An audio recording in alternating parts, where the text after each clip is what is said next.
Olá, bem-vindas e bem-vindos a mais uma análise aprofundada. Hoje a gente vai conversar sobre uma coisa que, olha, parece até roteiro de filme, mas é ciência pura e tá dando o que falar. É uma reviravolta daquelas na busca por vida fora da Terra, sabe? Por um tempo, a galera tava super animada com os tais mundos haitianos. Ah, sim. Aqueles planetas que a gente imaginava cobertos de oceanos gigantes, né? Exatamente. A ideia era super legal. Planetas maiores que a Terra, só que menores que Netuno, os subnetunos. E eles poderiam ter vida ali, na água, debaixo de uma atmosfera cheia de hidrogênio. Lembra do K2-18b? Ficou famoso há 124 anos-luz daqui. Era o garoto propaganda desses mundos aquáticos. Pois é, virou notícia. E esses subnetunos são muito comuns por aí na galáxia. O curioso é que aqui no nosso quintal, no Sistema Solar, a gente não tem nenhum para estudar de perto. Mas eles pareciam mesmo os candidatos perfeitos para ter esses oceanos globais. A teoria mais forte era que eles se formavam lá longe da estrela, onde é frio e tem muito gelo. Ah, acumulavam gelo. Isso. E depois, por algum motivo, migravam para mais perto da estrela. Aí, claro, o gelo derretia e formava esses mares imensos. O nome Haitian vem daí, né? De hidrogênio e oceano. Ok, faz sentido. A base parecia bem sólida. Planetas comuns com muito gelo inicial, chegando na zona habitável, parecia perfeito. Mas sempre tem um mais na ciência, né? Sempre. E agora tem um estudo novo que está, assim, balançando as estruturas dessa ideia toda. Parece que essa imagem dos mundos superaquáticos talvez não seja bem assim. É mais uma miragem. Exato. Os cálculos mais recentes, que levaram em conta um fator que antes estava meio esquecido, pintam um cenário bem diferente. E olha, um cenário bem mais seco para esses planetas. Mais seco? Como assim? A chave está na química. O que acontece lá nas profundezas desses planetas, logo depois que eles nascem. Vamos dar uma olhada nisso, porque muda tudo para nossa busca por vizinhos cósmicos. Tá, antes a gente pensava nesses planetas com, tipo, muita água mesmo, algo entre 10% e 90% da massa total do planeta sendo o H2O. Para quem busca vida, isso era música, né? Com certeza. Água líquida na superfície é tipo o santo grau da astrobiologia. O ingrediente número 1. Exato. Por isso o K2-18b causou tanto alvoroço. Ele parecia ter o tamanho certo, a temperatura potencial, tudo para ter um oceano global, um berço para a vida como a gente conhece. E o James Webb até detectou umas coisas na atmosfera dele que aumentaram essa expectativa, né? Sim, lembro disso. Então, a ideia era boa. Onde é que estava o furo? O que os modelos antigos não pegaram direito? O ponto cego, vamos dizer assim, foi meio que subestimar o quão intensa era a química entre a atmosfera original, cheia de hidrogênio, e o interior do planeta, que era um inferno, um mar de rocha derretida.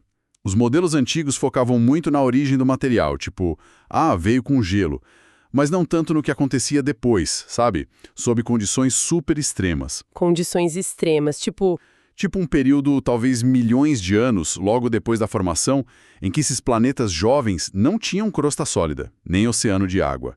Eles tinham um oceano de magma, rocha derretida a milhares de graus. Uau, oceano de magma. Imagino a cena. E coberta por essa atmosfera densa de hidrogênio. Não é exatamente um spa para a molécula de água, né? Definitivamente não.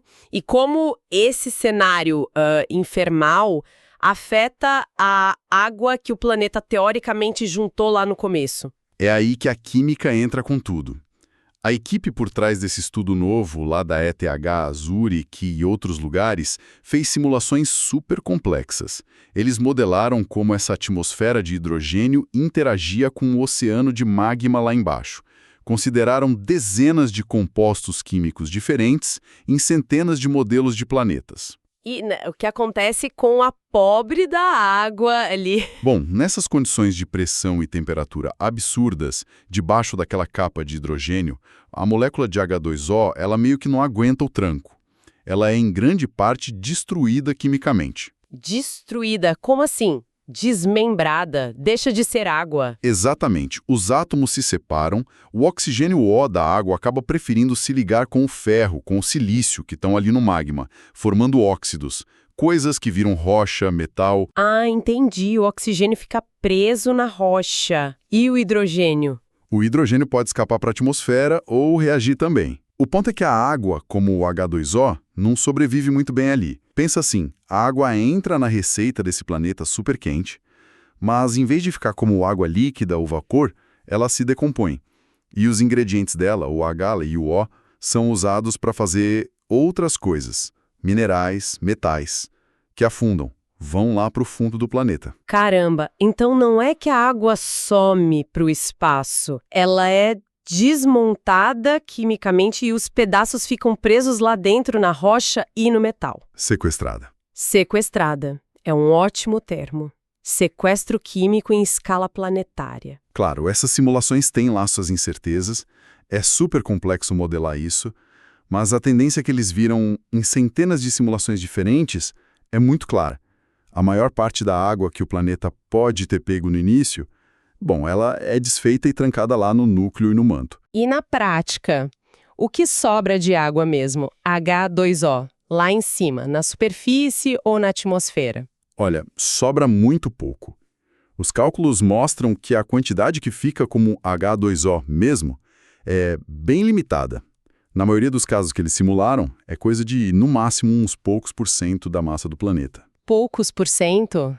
Nossa, isso acaba com a ideia do haitiano dominado por água, né? Totalmente. Aquela imagem de um planeta com 50% de água ou até a faixa de 10% a 90%, os pesquisadores dizem que isso se torna muito improvável. A química interna simplesmente não deixa. Então, adeus oceanos globais nos subnetunos. E o K2-18b, coitado, não é mais o nosso mundo aquático dos sonhos. Tudo indica que não. A interpretação mais provável com essa nova química na jogada é que o K2-18b e outros parecidos são, na verdade, mundos com um envelope de gás bem grosso, hidrogênio e hélio. Talvez tenha assim um pouco de vapor d'água nessa atmosfera, o que explicaria o que o Webb viu, né? Mas aquele oceano líquido imenso cobrindo tudo, provavelmente não. A maior parte da água dele, se teve muita um dia, está presa lá dentro, quimicamente. Ok.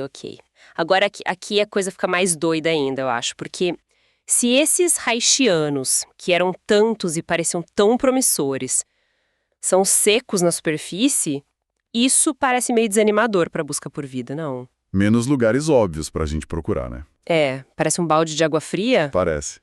Mas aí vem a parte paradoxal e surpreendente do estudo. Porque ao mesmo tempo que ele seca os subnetunos, ele traz uma conclusão inesperada sobre planetas como o nosso. Como assim? Os mesmos cálculos, a mesma química que prevê o sequestro de água lá nos grandões, quando você aplica isso a planetas rochosos menores, tipo a Terra, sugere que a quantidade de água que a gente tem aqui, que vamos combinar, é só uma fraçãozinha da massa total do planeta. Essa quantidade pode ser, na verdade, bem típica. Peraí, como é que é? Típica. A Terra seria normal em termos de água. Eu sempre pensei na gente como um oásis azul especial, talvez único. Pois é, a gente tende a pensar isso. Mas uma das autoras do estudo, a Caroline Dorn, disse algo tipo: a Terra talvez não seja tão extraordinária. No nosso estudo, ela parece ser um planeta típico em água. Ou seja, talvez planetas rochosos com uma quantidade de água na superfície parecida com a nossa sejam comuns por aí. A regra, não a exceção. Uau! Isso muda muito a figura. E você falou que tinha outra coisa inesperada sobre de onde vem a água na atmosfera. Algo da linha de neve? Ah, sim. Outra coisa que vai contra o que a gente pensava. A gente sempre associou mais água, seja líquida ou vapor, com planetas que se formaram depois da linha de neve, lá no frio, onde tinha mais gelo para pegar. Lógico, né? Mais gelo inicial, mais água depois. Só que as simulações deles sugerem que pode ser o contrário.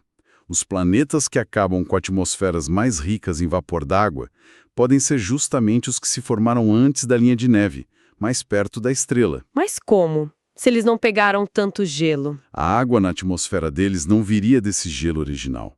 Ela seria produzida quimicamente ali mesmo, depois, naquela fase de oceano de magma. O hidrogênio da atmosfera reagiria com o oxigênio que está saindo das rochas quentes do magma, formando H2O ali na hora, na atmosfera. Que doideira! Então, a química que acontece depois da formação é que manda mais do que o lugar onde o planeta nasceu e o gelo que ele pegou. Parece ser decisivo para dizer quanta água vai ficar realmente disponível lá em cima no fim das contas. Tá, então vamos juntar as peças. Subnetunos, provavelmente secos na superfície. Terra, talvez normal na quantidade de água. E a água na atmosfera pode até ser feita quimicamente. O que a gente faz com isso tudo? Para onde a gente aponta os telescópios agora? Bom, significa que a estratégia da busca precisa ser refinada. O foco, que já vinha mudando, agora se concentra ainda mais nos planetas menores, rochosos, os mais parecidos com a Terra em tamanho. A boa notícia escondida aí é que talvez existam muito mais planetas com condições de água parecidas com as nossas do que a gente pensava. Talvez eles sejam bem comuns. Ah, então tem mais alvos potenciais? Potencialmente sim, muitos mais. Mas aí vem a má notícia. Ou melhor, o desafio gigantesco. Estudar esses planetas é muito, muito mais difícil. Por quê? Por serem menores? Exato. Já é um parto achar planetas do tamanho da Terra na zona habitável. Agora, analisar a atmosfera deles em detalhe para buscar sinais de vida, as bioassinaturas, nossa, isso é um desafio tecnológico enorme. Os sinais são minúsculos, a atmosfera é fininha. Nem o James Webb dá conta de fazer essa análise detalhada numa Terra 2.0. A gente vai precisar de telescópios ainda maiores. Para ter certeza mesmo, para detectar bioassinaturas com confiança numa atmosfera tipo a da Terra, sim, provavelmente a gente vai precisar da próxima geração de observatórios espaciais. O Webb é incrível para planetas maiores, como os subnetunos, mas os terrestres são outro nível de dificuldade. Entendi. Então, tentando resumir essa montanha-russa, a gente perdeu os alvos que pareciam fáceis, os haitianos, e a busca ficou tecnicamente mais difícil. Mas, por outro lado, a gente talvez tenha ganhado um número muito maior de alvos que realmente interessam, planetas como a Terra, que podem ser mais comuns do que a gente imaginava. Acertei? É uma excelente forma de colocar. A pesquisa redesenha o mapa da busca. E ela mostra, de forma muito clara, como a evolução química interna, essa dança entre o núcleo, o manto e a atmosfera, é crucial para definir se um planeta vai ter condições para a vida na superfície. Talvez a gente tenha subestimado isso antes. É fascinante. Saímos dos oceanos cósmicos garantidos para uma realidade mais seca nesses mundos comuns. E, ao mesmo tempo, essa ideia de que a nossa própria nave espacial azul talvez seja só mais uma na multidão em termos de água. É a ciência avançando, né? Uma peça nova do quebra-cabeça que veio da química, sob condições extremas e que muda o jogo todo. Mostra que a gente ainda está aprendendo o básico sobre como os planetas se formam e evoluem. Faz a gente pensar sobre a nossa própria história aqui. O que torna a Terra especial, afinal? Se não é só a água, será a combinação de fatores? Ou será que é o próprio surgimento da vida? E aí você toca no ponto nevrálgico, que fica ainda mais agudo com esses resultados. Se planetas com condições físicas e químicas parecidas com as da Terra, incluindo essa quantidade típica de água, são talvez comuns. E a vida? Até onde a gente sabe, não parece ser tão comum assim. Então, o que falta? Qual é o verdadeiro gargalo? É o salto da química complexa, mesmo com água e tudo, para a biologia, para algo que se replica, que evolui. Essa talvez seja a pergunta mais importante de todas agora. Com certeza. Então, os pontos-chave para levar para casa são mundos oceanos com oceanões, provavelmente não, a química interna guarda a água, a quantidade de água da Terra talvez seja o normal para planetas rochosos, e a busca por vida. Foca nesses mundos menores, o que é bom por um lado, mais alvos e difícil pelo outro, tecnologia. Perfeito. Uma redefinição que deixa a gente com mais perguntas sim, mas também com um caminho mais claro, mesmo que seja um caminho bem mais íngreme. Ou uma questão profunda para a gente continuar pensando a cada nova descoberta. Obrigada por embarcar com a gente nesta exploração das novas fronteiras da astrobiologia.